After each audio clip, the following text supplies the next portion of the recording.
Support us by subscribing, ring the notification bell, press all, and thumbs up. Thank you. I am Staff Sergeant Mich Sausa, deployed to the 99th Expeditionary Reconnaissance Squadron here at Dhafra Air Base. Here we operate the largest forward operating location of RQ-4s for tactical and strategic ISR.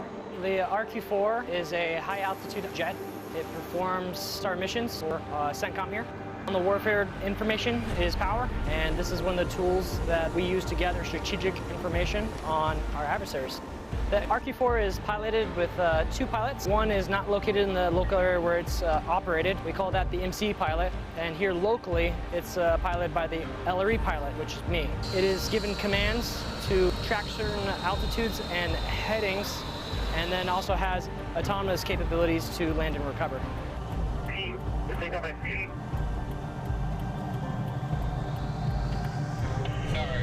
In addition to the RQ-4, the 99th ERS previously operated the EQ-4 variant of the Battle Airborne Communications Node, BACN, which served as a critical asset in the fight against Islamic State of Iraq and Syria, as well as in the withdrawal from Afghanistan, enabling command and control for a wide range of coalition assets. Throughout this AEF rotation, the 99th has flown over 275 missions, delivering over 3,456 combat hours of intelligence collections, over 2,659 hours of C2 across the AOR.